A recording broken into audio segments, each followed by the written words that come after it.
Hello and welcome to Alan's Music Room. We are here Sunday night, live on YouTube. Should be live on Facebook, but unfortunately I got banned for a month from doing live shows on Facebook, and I don't even know why. So if you're on YouTube watching us, hello, nice to see you. Thanks for joining us. If you have a question or comment about the show we're doing tonight, drop it in the comments and we will get to it. Before we do that, I would like to talk about a couple of upcoming shows. Let's see, this is July 11th. So next week, July 18th, I'm going to be doing a show about Live Aid. It will be the 36th, I think it is, anniversary of Live Aid. So we'll be talking about that. 25th, the following Sunday, July 25th, is the 40th anniversary of the release of Stevie Nicks' first solo album, Belladonna. I've got some great guests joining me for that. We'll be talking about the importance of that album to Stevie's career, her breakout from Fleetwood Mac, her solo career as a whole, and that's going to be great. And then on August 1st is the 40th anniversary of MTV. Man, I'm excited about doing that show. I can't wait. I've been a MTV junkie from the very beginning up until they stopped playing music. So I'm looking forward to talking to that. One of our guests tonight is going to be joining me again for that show. And then August 8th is the 40th anniversary of the movie Heavy Metal and the phenomenal soundtrack that came with that album. So that's a couple of upcoming shows. I've got a couple of upcoming gigs as well. I'm in two different bands. On August 21st, I think it is, on Saturday, my Bowie band, Jerome Newton and the band that fell to Earth, will be playing at Smith's Old Bar. We'll be commemorating the almost exact 25th anniversary of the time that Bowie himself played at Smith's Old Bar. We'll be doing a set of hits, a set of sort of recreating the show that he did there. And then in the second half, we'll be doing the entirety of the Ziggy Stardust album. The following week on the Friday night, which is the 27th of August, my Heart band, Heartisans, is going to be doing a show. And so I'll put information about all of that on my Facebook page. Tonight, though, we are talking about the Go-Go's and the release of their very first album, Beauty and the Beat, which came out almost exactly 40 years ago today. So we have a couple of really great guests that are joining me tonight. This is Rob Levy. Rob, how's it going? Hey, sir. How are you? I am always fantastic. Good. As well as Phil Fogel. Hey. Great to be here. Phil joined us before on our Duran Duran show. So back to, 80s music, which is the best music ever. And Rob has been on a few times. We've had you on to do, let's see, there was a top 5 show. There was a Grammys show. What else did you do? Rob? He's frozen. Oh, no. He's not responding in any way. There he is. Okay, can you hear me now? I can hear you now. All right. No, I think that's it. I think it's only been the twice. Okay. Because we did do the Live Aid panel for Dragon Con. For Dragon Con. I think that, yeah. And then, I think that's it. Sweet. All right. So almost exactly 40 years ago was the release of the Go-Go's very first album, Beauty and the Beat. People always talk about this. This was an important album because it was the first all-female band who played their own instruments and wrote their own songs to hit number 1. People a lot of times describe that as the first female band, that played their own instruments and wrote their own songs, but it wasn't, because there were groups like the Runaways before the Go-Go's came along, but they were the first ones to really crack the top spot and right out of the gate too. I mean, they were right out a number 1 album. That's incredible. And they still hold that record, by the way. Yeah. Yeah. Yeah. The Bengals never did it. and there haven't been that many other groups that were all women who were musicians and songwriters. That's right. So it's an incredible thing. And so on the strength of that, they have at long last finally just got inducted into the Rock and Roll Hall of Fame. Which, I mean, it's crazy that they've been eligible for as long as they've been eligible, and only just now being nominated and voted in. So, at least justice is finally served. So let's go back to the very beginning. We've got a couple of chicks who are hanging out in the punk rock scene in LA, Belinda Carlisle and Jane Weedland. They meet up, become best friends, and a couple of years down the road, they say, let's start a band together. So Beauty and the Beat is the result of that. It took a little bit of a journey to get there. That journey included learning how to play instruments.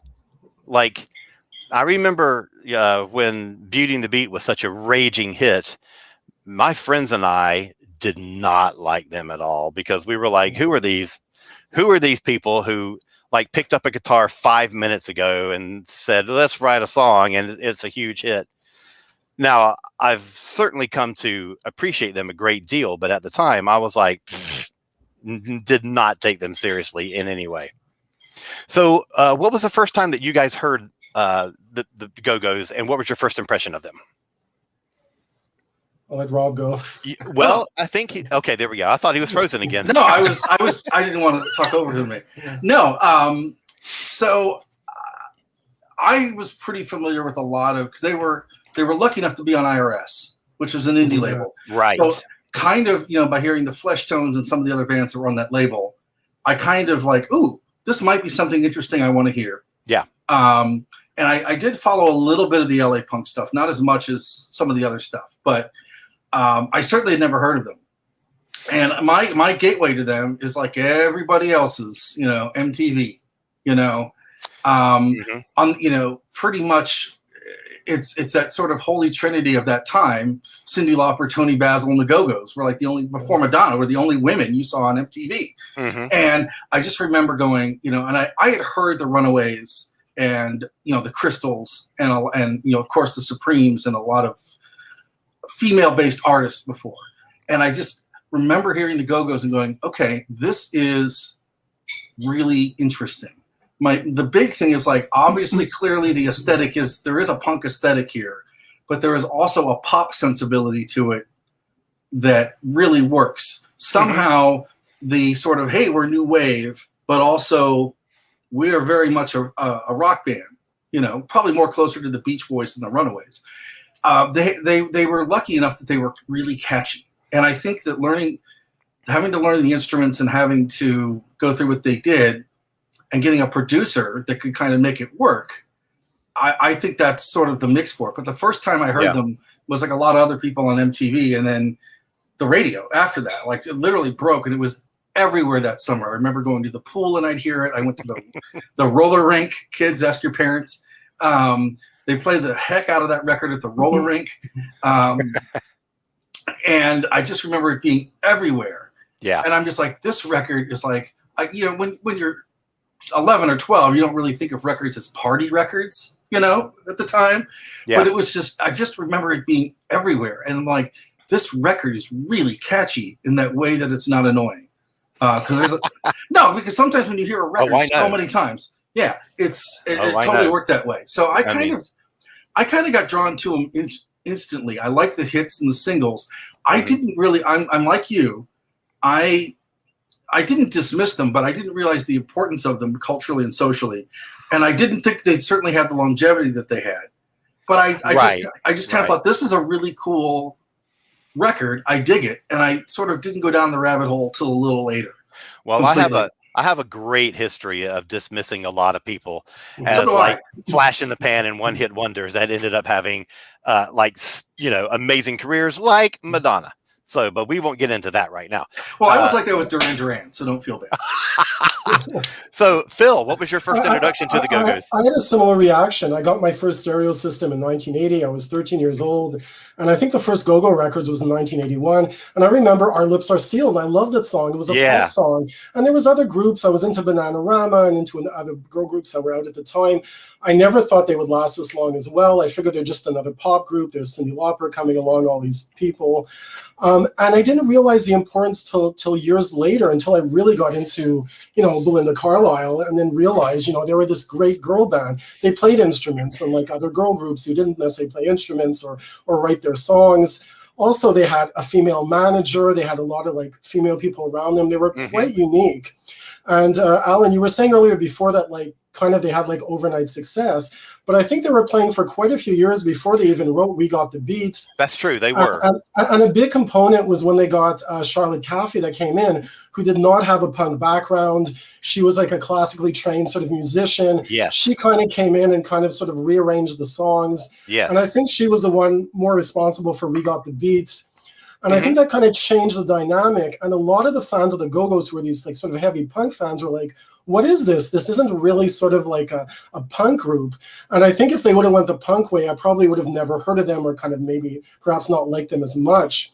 Right. But it had that kind of pop sensibility that I love in pop music. The first vinyl I ever bought was Upside Down by Diana Ross, produced by Nile Rodgers. Yeah. So it was kind of all in that vein. And I was hearing it, and I never bought their albums at the time because they kind of had 2 albums and then 3 albums and kind of disappeared quickly. And I think it's not until now that we realize just how important that group is, and the fact that they still hold that record, and they're still doing music, they're still around, and they're great musicians. It's interesting what you say about their longevity, because the main track of their career is 3 years. I mean, they formed, they played the club circuit, they hit it big, they had huge success. They got the drug problems and the money problems, and then they hated each other and they broke up. And for a lot of bands, that's a 5-year to 10-year span. For the Go-Go's, it was 3 years, and they were gone. I mean, that's incredible. Which is why I don't think I remained a fan. They kind of disappeared. Yeah. And then as soon as Belinda Carlisle came out, I was like, this is fabulous. I love her. And then I kind of went back to the Go-Go's after that. Jane Whelan did her solo career, so we kind of went back to the Go-Go's, but it was so quick. It was almost too quick. I wish they would have lasted for a few more albums or something. Yeah. Back in the day. So, go ahead, Rob. No, I think some of that, though, is the fact that they, I know you're going to get into this later, but MTV, sort of that. He told me in a chat that there's thunderstorms happening. So there's a ton of nostalgia. Like a lot of people that regard MTV as their sort of early radio. So a lot of people they never lost track of the bands they love on MTV, right? But also the Go-Go's were really smart. They got their music licensed really quickly. So they're in movies, they're in TV shows. Yeah. And I think that you have the Go-Go's, in Ridgemont High, for example. The next generation after here's that record. That's the first thing. But then Jane Whelan and Belinda have solo records. Gina Shock goes on to have a band. Kathy Valentine's doing stuff. So kind of progressively, when you hear the Belinda Carlisle record, Mad About You, it makes you click, I better go back and listen to the Go-Go's. So I think they kind of have always timed it, as individual artists, kind of timed it really well to where it all lines up. Did they not have commercials too? Wasn't Vacation on a commercial, and that kind of got played a lot too? Oh, so yes. That kept their music in they made a lot of I think money that way. Yeah. So I remember hearing We Got the Beat incessantly on the radio at the time, but that was the second single. Our Lips Are Sealed was first, and I don't remember hearing that until after I heard We Got the Beat. And I absolutely love Our Lips Are Sealed. And that's what really changed my opinion of them, was hearing a second song that was as strong as the first one. And one that, We Got the Beat was okay. It was fine, but Our Lips Are Sealed just really, really grabbed me. And, for a band that really started by, let me pick up a guitar and learn how to play it. Let me learn chords. Let me learn, chord progressions. Let me figure out how to write a song. They wrote really, really catchy songs. It's amazing. I know a lot of that was Charlotte when she got brought in. Yes, yeah. But Jane, I mean, she's just a powerhouse of a songwriter. Well, Our Lips Are Sealed, I think, is mostly Jane Whelan's song. Yeah. And it's interesting you mentioned that because I'm looking at the Billboard charts here, and Our Lips Are Sealed only went to number 20. It's such a great song. Yeah. I know. And exactly. then we got the beat was like 3 weeks in number 2, and that was the bigger hit because they were known at that point. Yeah. But I think if Our Lips Are Sealed was released years later, I think it could have been a number 1 song. And because at the time she was dating Terry Hall from the Specials. Exactly, yes. So right. And that song, that's kind of who that song's about. And this is where everything comes full circle, Phil, because Fun Boy 3 did the cover of Our Lips Are Sealed, but also they worked with Bananarama, so it all comes but I think the importance of Our Lips Are Sealed is that that's the record that got them big in England. They broke in England before they broke here. Well, it's funny, and that really helped them as well.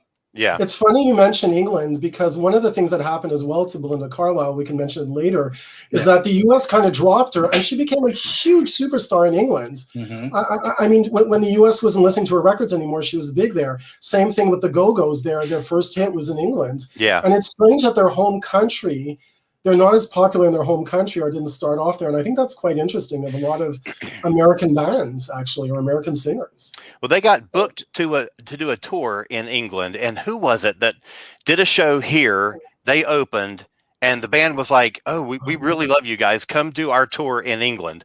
And that was their first big break overseas. I can't remember the damn band. That was the Police. No, it wasn't the Police. That came. Oh, it might have been the Specials or Madness. It was Madness. It was the Specials. I think it was Madness. Exactly. Okay. So, Playground Justice is giving us the devil horns, and he's pointing out Jane in Bill and Ted's Excellent Adventure. Yes, exactly. And she did a couple of little roles like that that were I was always excited to see her in any of those kind of shows because I'm such a Jane fanboy. So we're going to talk a little bit more about that later. So when we got the beat hit, that was really when they booked the Police tour here in America, and they argued with Miles Copeland. They said, we have a hit record. We should be headliners. And he said, okay, you guys can do headlining shows, but you'll be playing to, 3,000 to 5,000, venues. Whereas if you tour with the Police, you'll be in front of a 15,000 person crowd. You may be an opening band, but you're going to get much more exposure. And so between that and MTV, that album just exploded. And then they're on tour with the Police, and their album Unseat Synchronicity as #1. And the Police come into their dressing room with champagne to say, hey, you're #1. You've unseated our record. And that's how they found out they had a #1 record. Yeah. Crazy. So Miles Copeland, of course, was the president of IRS Records, who was the brother of Stuart Copeland, the drummer in the Police. Oh, I was wondering that. Oh, okay. And IRS, man, they had such a killer lineup at the time of some really interesting bands. U2 was on there REM was on there for a while, and just all kinds of great stuff. And so the Go-Go's really sort of fit in with that IRS aesthetic. Rob, are you frozen again? Oh, he's frozen. Thunderstorms have hit once again. There. Anyway, the IRS had a ton of it. I mean, they had General Public. They had General Public. They had IRS. They had REM. Yeah. They also had, bands like Hugo Largo and just a ton of interesting stuff. And for some weird reason, IRS was one of the indie labels that really got in the door of MTV because all their bands got their videos either on 120 Minutes or on MTV.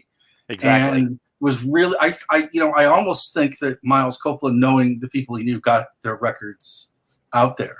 For an indie label, they got their records out front and center. Mm-hmm. And I've been doing lately. I've been doing a lot of 40th anniversary shows here. The Duran Duran one we did, the Go-Go's. There's a couple of other ones coming up, and I think it's really interesting to kind of look at. I sort of did this intentionally because with the MTV 40th anniversary happening in just a few weeks, it's really interesting to see what bands came along at exactly the same time that MTV did, especially to kind of look at the ones that embraced it and the ones who didn't, because Duran Duran came along and they were like, we make videos. They totally embraced the whole video aesthetic. The visual aspect was as important to them as the musical aspect, and a lot of other bands weren't doing that. Well, MTV wasn't really, on anybody's radar except for the young British bands who were from art school and things like that and understood the art form. Well, the Go-Go's didn't want to do videos. I remember watching the documentary, Belinda, they were not interested. Right. And luckily their manager pushed them. And I think that the video to Our Lips Are Sealed, that's what got them a lot of airplay. And I think they were lucky that they actually pushed them to put out a video at that point. Mm-hmm. Absolutely. Yeah. I just find it interesting that, MTV is not a known quantity yet. Yeah. We're still, this album came out just a few weeks before MTV actually launched. And so there's no real viable market for this kind of thing. There's shows here and there. There's Night Flight and there's Friday Night Videos on TBS or whatever it was. And it's just sporadic kind of things. There's no national thing yet. American Bandstand did a lot for them. That's true. Yeah. Stuff like Solid Gold and American Bandstand, stuff like that. That really helped a lot of these bands. Mm-hmm. But I think the Go-Go's being in LA, sort of understanding that it's a double-edged sword because you want to treat music in the same way that you treat other things and getting it promoted and being out there. But I also think that they sort of by osmosis learned how to play the visual game and use the different mediums and things, right? So I think, they're kind of fighting. They fought a lot, but I think they're fighting this like trend to do what everybody else does at the beginning. And then they realize we can do what we're supposed to do in terms of videos and album covers and stuff, but on our own terms. Yeah. And I think that really MTV certainly put them over. Mm. But, I do think radio really helped them because you couldn't go to a Musicland or a Camelot or, you couldn't go to Spencer's Gifts or Jeans West or any store in the mall and not hear the Go-Go's, right? Right. And then you'd go, back in the day, supermarkets used to play live radio. They didn't play pre-recorded music. So you go to the supermarket and you hear them, right? I remember my mom like being in the store and she goes, "Who are these people and why am I hearing them all the time?" There's a lot of that at the time. The 80s were very much the beginning of saturation radio. Oh yeah. And that radio, particularly in the Midwest, where it was like new and fresh but safe because people didn't really know, they got played a lot. And they were a band that you could market across the board to everybody. Yeah. Well, and talking about MTV and that video in particular, they were sort of at this dichotomy where they have this real punk rock attitude, this punk rock sort of like mentality, but this video really shows them as the nice girls, the squeaky clean, good girls, and you have this duality. Jane, I was watching, and I don't know if this was in the new documentary, but I saw Jane once say that they go to their concerts and there's all these girls, all these young girls who looked at them as role models, and they said if parents knew what we were doing backstage and in between shows with the drugs and the wanton sex and all this kind of stuff, they would never let their kids listen to our records, much less come to our shows. So I just find that interesting that they've got this sort of like public image and then their actual backstage life, which was a little crazy. That was like with every band. I mean, I grew up listening to Culture Club, being a huge fan. And I remember reading Boy George's book and I'm like, are you serious? This is what was going on?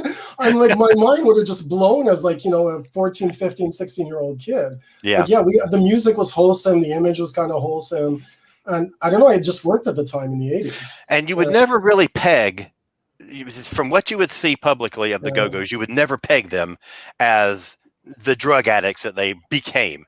What I find really interesting is that Charlotte was sort of the nice girl of the bunch, and she's the one who came in the door with a drug addiction, whereas the other ones picked it up from being in the scene and the more money they gained, the more they had access to.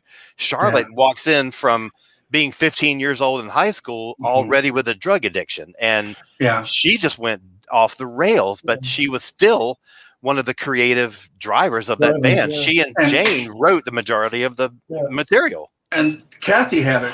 If you read Kathy Valentine's book, it's really interesting because she came from a very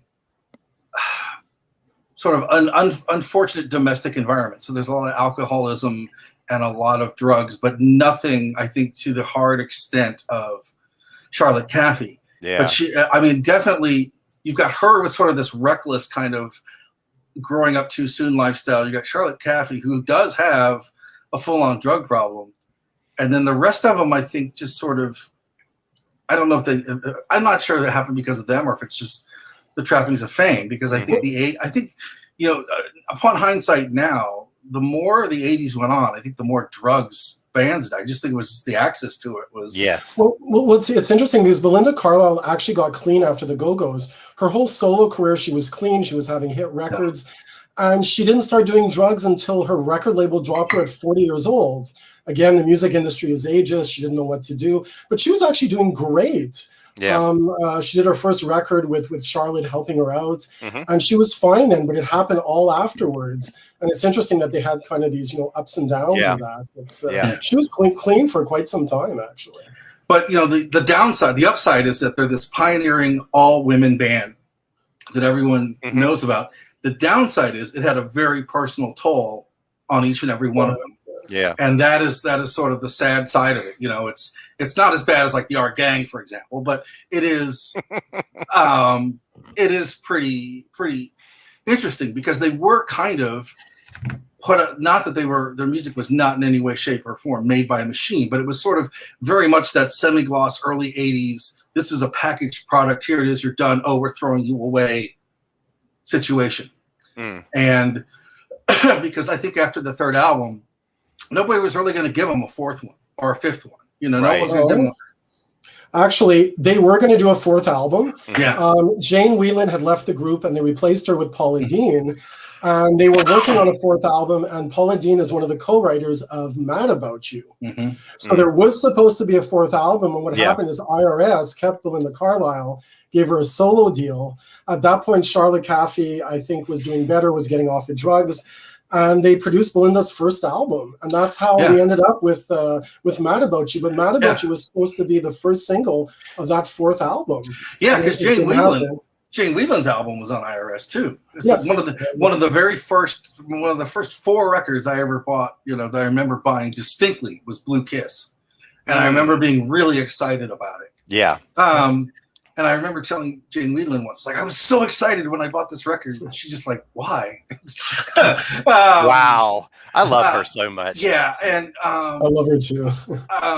yeah, but I think that the band had plans to do more, but it's not like now where there's just like, you know, you go from one label to another. You've got all this. Yeah. And I think to a certain extent, you know, there's 2 worlds. There's the music world of the listener, there's the behind the scenes. And I think behind the scenes, by the time that third album dropped, everyone knew about the partying and the drugs, and that was a big hassle, right?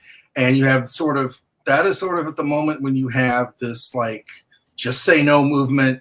You've got this like sort of cultural whitewashing of everything American, that I think a label was really afraid to take them on.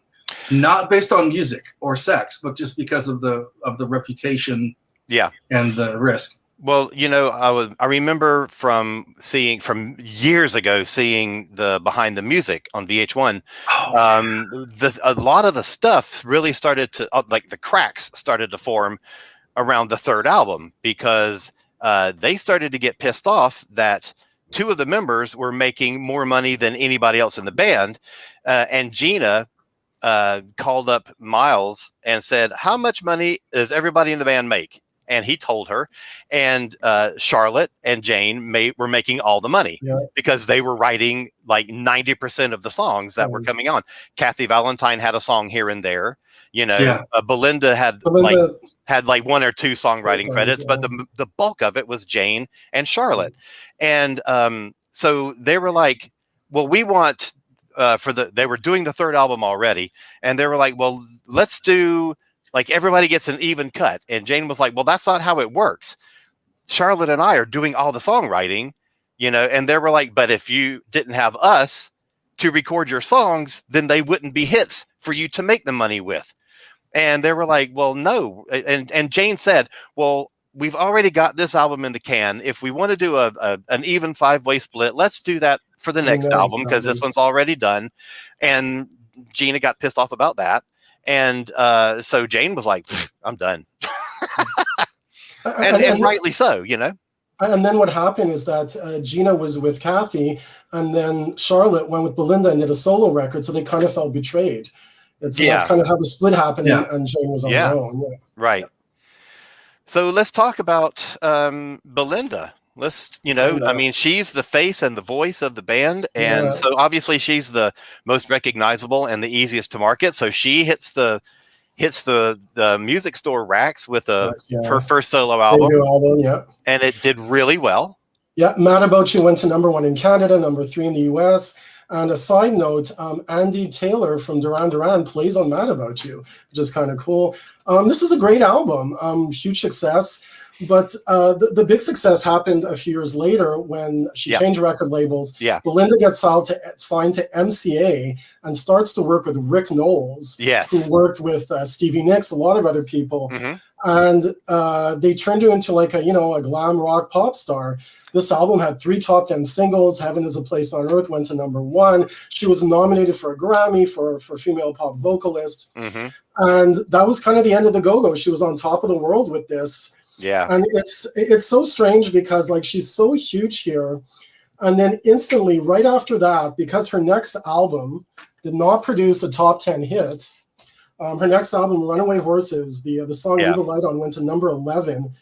They kind of didn't care anymore. They didn't promote her anymore. And this album was huge. In Australia, this went double platinum, went platinum in Canada. Belinda has actually gone on tours just playing the entire Runaway Horses album. So she becomes a superstar everywhere else. And the US kind of goes, we don't care anymore. It's kind of over, which is kind of sad because Rick Knowles produced some fabulous albums for Belinda. She's working with a lot of famous lyricists, like Diane Warren writes I Get Weak for her.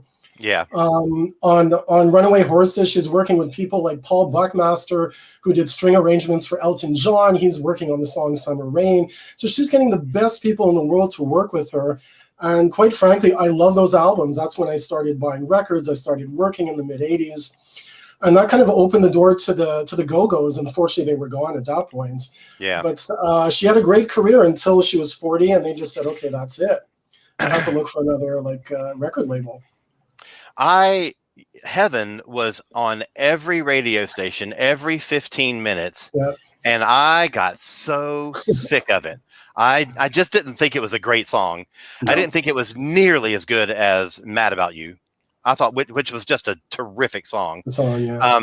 But the second and third singles, Circle in the Sand and I Get Weak, I really enjoyed. Yeah. I thought those were really terrific songs, and Heaven was just overdone. Oh my God.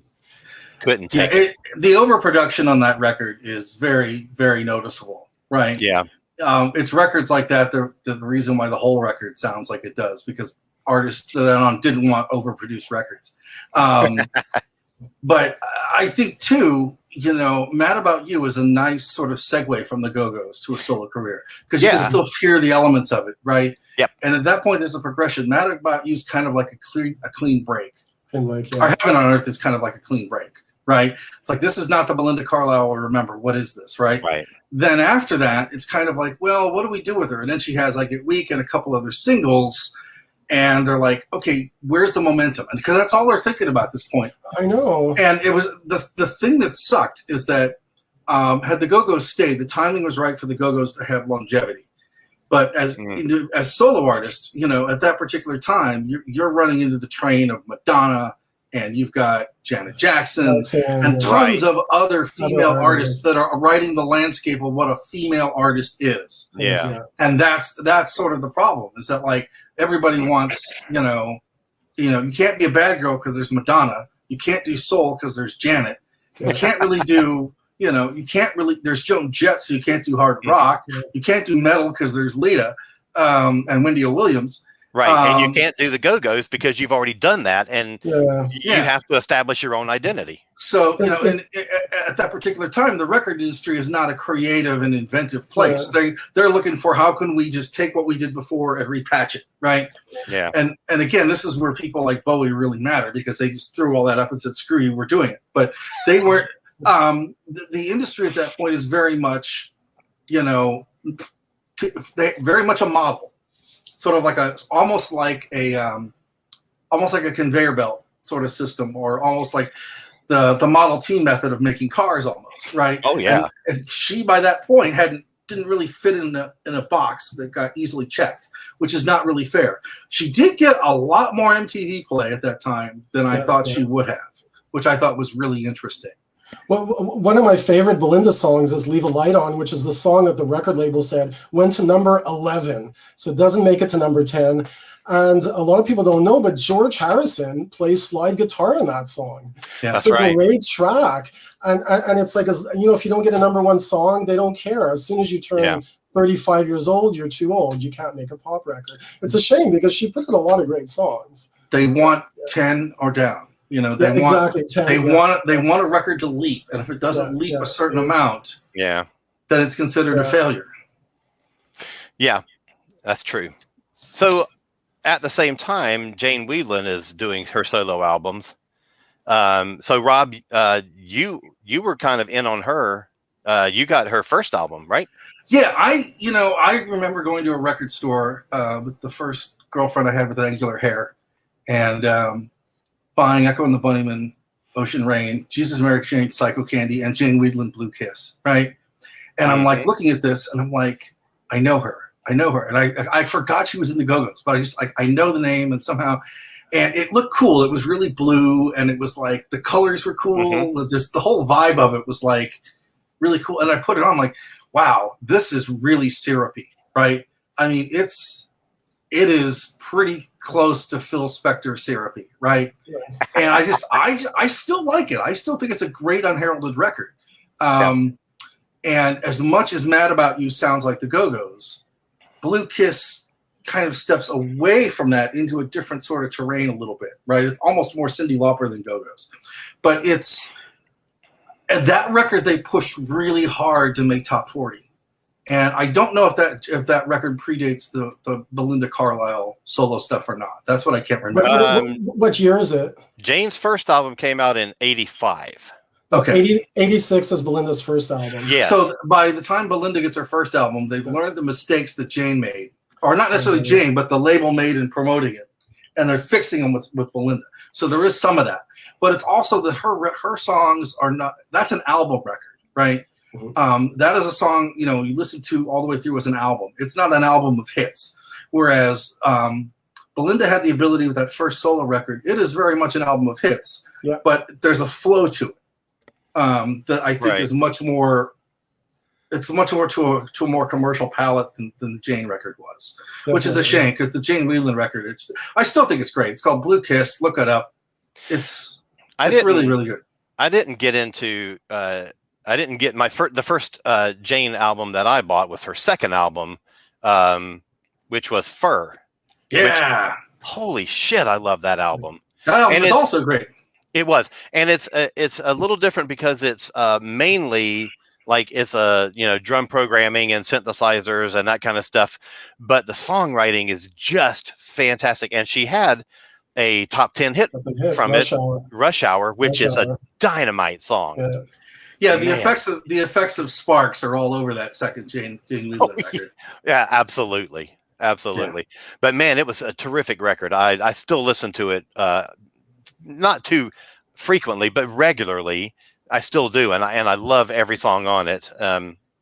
So, what about some of the? I wanted to get back to the documentary before we got into the solo stuff. I wanted to talk about the documentary a little bit. What were your impressions? What was the thing in the documentary that made the most impact on both of you?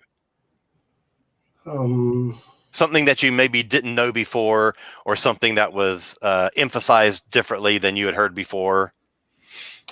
Well, I mean, I never realized they came from those punk roots, like when they were playing. I had no clue until like a few years ago, and I was like, really? And I think a lot of people didn't. I just thought they were a pop band, playing instruments.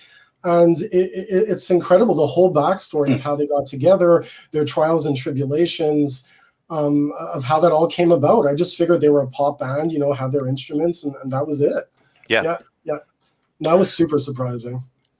I think for me, just whenever we hear bands don't get along, we always sort of think, oh, they didn't get along and they broke up, I mean, we always sort of, think of it as like the Beatles. Well, they didn't get along, but they all still play on each other's records, right?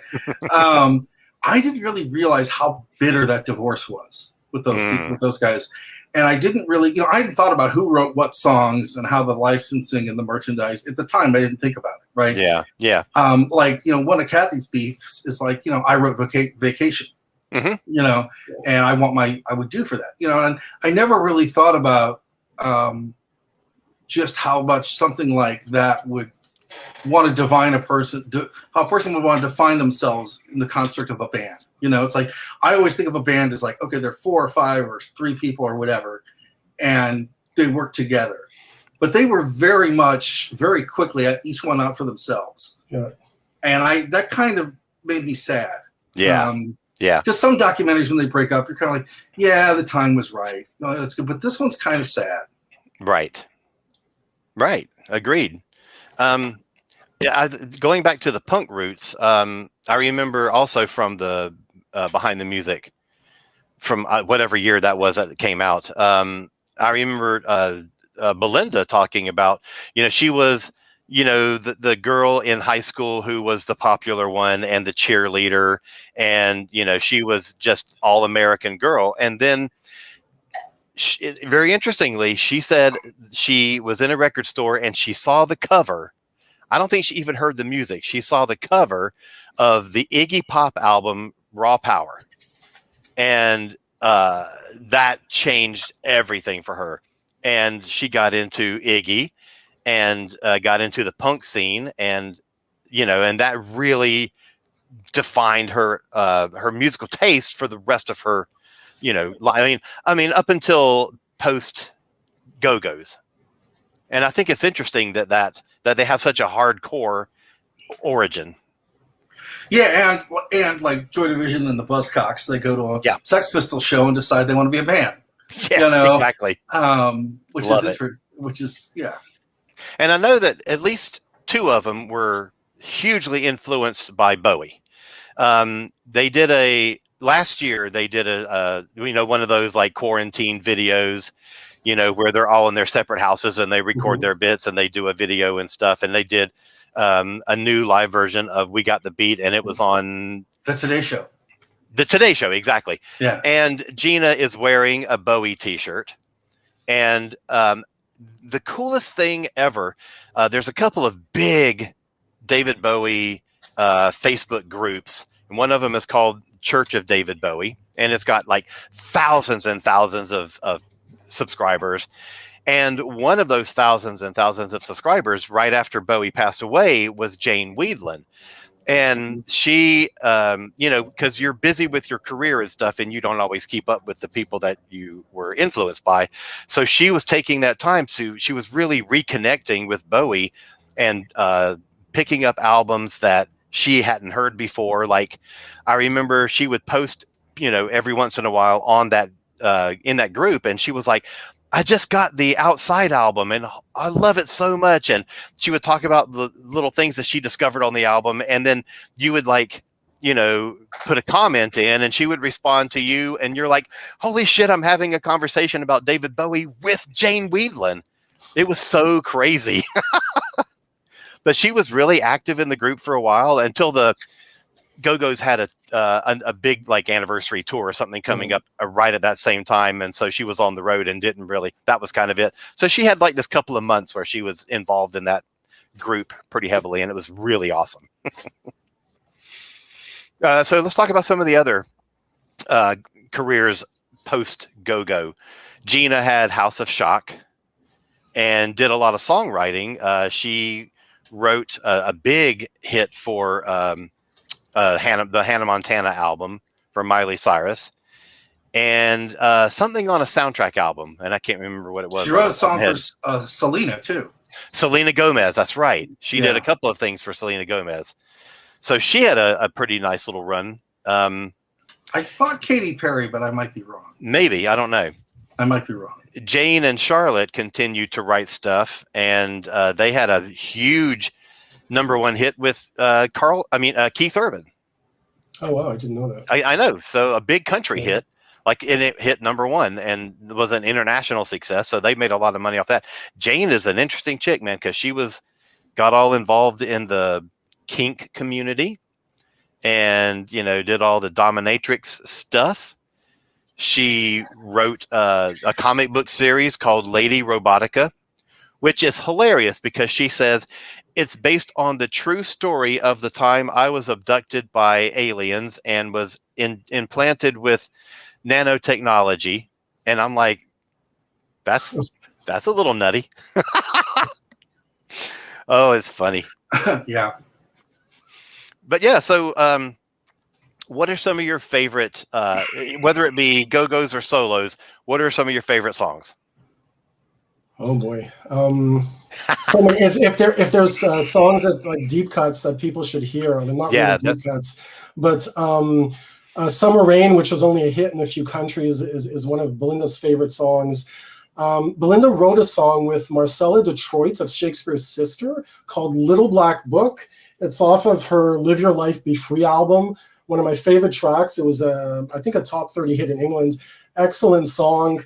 And I think one of Belinda's favorite albums is an album called Real, where she kind of stepped away from, I think, Rick Nowels and did a little bit less poppy album. Mm-hmm. I think on the album cover, she wore like no makeup. And I think this is one of her favorite albums. Check that out. But yeah, a lot of great songs out there from her. Trying to think what else. Rob? all the House of Shock records are just, and none of them, I think, are anything you would say individually tracked. You're like, oh my God, this one track is great. But it's interesting because you hear them, you're like, this is really good. This is a woman that doesn't care about the Go-Go's or anything else. She's just making a record she wants to make. Yeah. And I think that's an interesting construct compared to what the other two were doing. And, Kathy Valentine did a lot of stuff with sort of like booking bands in Austin and kind of just getting her life together. And, I think that she's kind of come back to music more as a solo artist. She wrote a couple things, did a couple other project things, but I think she really came back to music probably a little more recently in terms of like, I'm just going to put out my own work. Yeah, she did a solo album not too many years ago, right? Yeah, she did a solo album, and then right as the documentary broke, she had the soundtrack for the book that she did, and she wrote a soundtrack for the book. Oh, for the audiobook. Oh, that's right. Okay, that's so cool. Alan, when you do your first audiobook, you can write your own music for it. That's true. Yeah, which is actually kind of a cool idea when you think about it. Oh, it is. It's a smart idea because it's a different way of releasing music, and you're still going to get your royalties off of it. And you still get, it was interesting because I got her book as an audiobook before I got it as a physical book. And so it's very weird to like review a book, at least for me, it was as an audiobook before a physical book. But having the songs go with it, that was kind of cool. And then you read the book after, and you're like, you hear the songs in your head.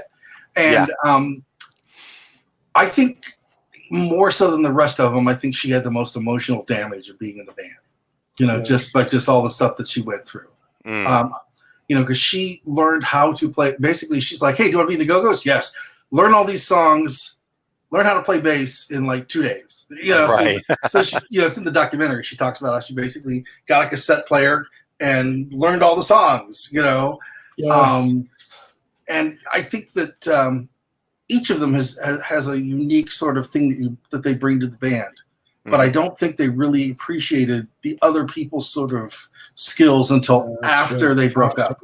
Yeah, definitely. And they talk about how when they get back together to do a project, to do a tour or whatever, that when the 5 of them get together, it's like this machine that just works. And all those pieces fit together. And I don't know that that the pieces were appreciated at the time it was happening, but when you come back to it, they realize, you know, that combination of people is what made it special. Yeah. And I think that's amazing. A lot of it's maturation too. Oh, sure, of course. Talking about Gina, though, as a drummer, I have always really dug Gina. There aren't that many prominent women drummers, you know, so I always take note of them. And I always really dug Gina Shock. I just thought she was the coolest chick. Yeah. You know, even when I wasn't really appreciative of the Go-Go's, I really was like, I kind of like locked in on Gina and thought she was the coolest. So I'm really glad for the success that she's had since the Go-Go's. But I really want to, when we're talking about recommendations, I'm going to go back to Jane's second album, Fur. It's got some terrific songs on it. Every song on it is so, it could have been a hit, could have been a radio hit, and only one of them was. But one of the deep cuts that I really want to point out is a song called Song of the Factory. It's so different from anything else on that album, anything that the Go-Go's would have ever done. And it's so catchy and so cool, and I absolutely dig it. Could some record... Oh, did we lose Rob? He is gone. Okay. See. I wish some... Jane's albums are really hard to get, and I really wish a record label out there would re-release them, remaster them. Yeah. Belinda Carlisle's albums has been remastered by Demon Records and stuff. And I looked on Amazon recently, and you can't get Jane's albums. They're almost impossible to find unless you go to like a used record store or go to Discog. Yeah. But if there is a record label out there, put out her albums. I don't know, remaster them. I want to hear them. I don't own a lot of her albums and stuff, and I'd love to be able to go out and buy them. And I'm hoping somebody out there will do that. So, okay. So as closing thought, which I was going to say thoughts, but there's only one of you now. He's not coming back. What do you see as the Go-Go's legacy? What do you think their impact was on the industry? Well, first of all, I love the new song, Club Zero, that they put out, and I hope they put out a new album. Belinda, the girls, if you're listening, do a tour, put out an album after COVID. I think they could do it. I think they have a long-lasting legacy of being the first women's band who played their own instruments, who arranged their music, who went to #1. I think they have a long-lasting legacy, and I hope they keep putting out albums. And I hope at some point the music industry stops being ageist. That's what I'm hoping. That'll be their legacy. I don't think it'll happen, but that they can change the music industry where a female singer, a female group can put out an album at 59 years old and have a hit record. Tina Turner did it at 44. It doesn't happen anymore. So I'm hoping that will be the legacy, that they're going to change that the fact that they're going to be in the Rock and Roll Hall of Fame will change the next record producer, the next record label to say, why not? These 45-year-old bands of singers, guitarists, that they could put out a record and they could have a hit single. So I'm hoping that's what their legacy will be. But who knows? I think the Rock and Roll Hall of Fame induction is interesting, coming at a 40th anniversary. I mean, because that means that they've been eligible for 15 years. Yeah, wow. And it's insane. And the same thing happened to Heart. It happened in the year of their 40th anniversary, which means that they had been eligible for 15 years.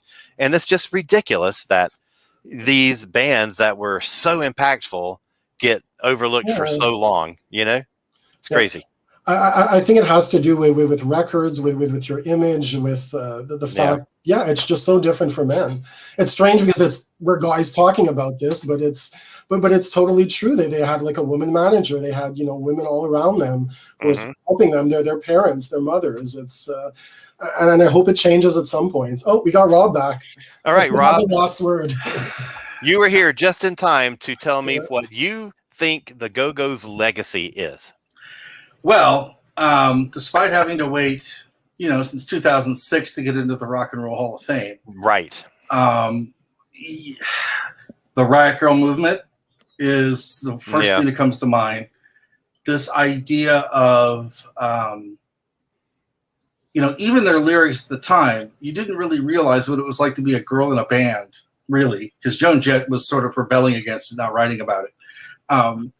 I think that they really brought focus to how women are perceived in the music industry beyond just being in the band.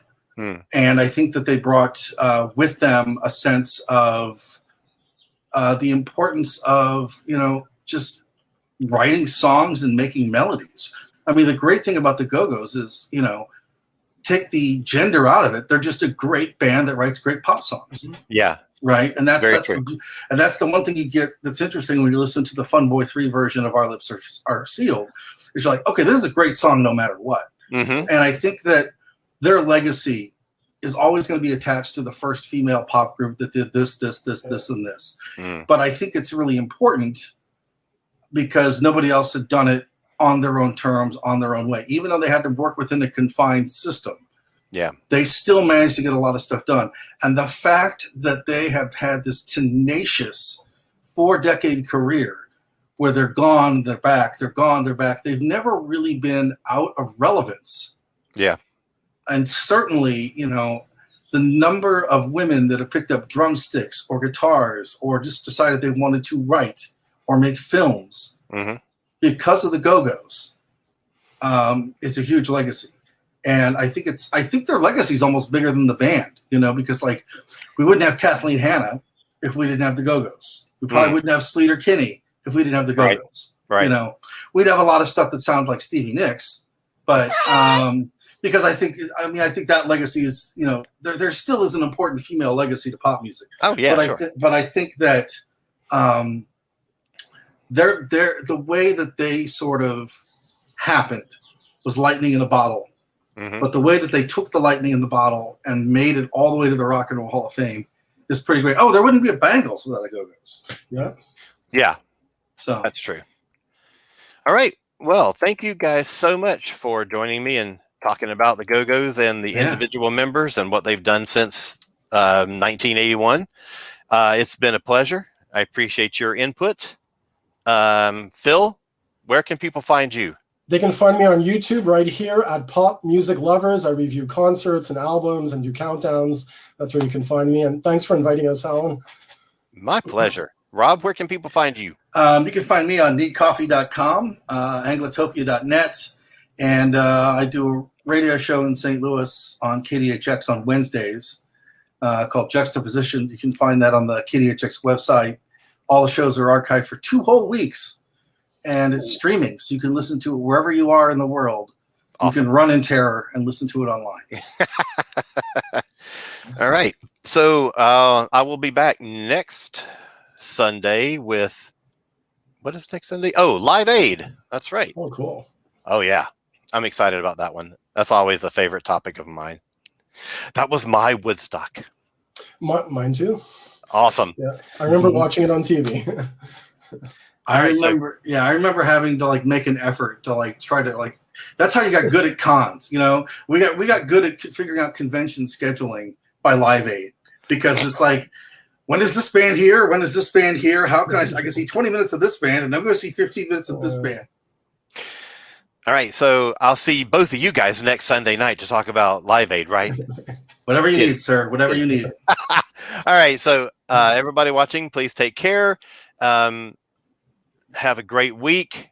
We'll see you next time. Be kind to everybody you meet, and we are out of here. Thanks very much for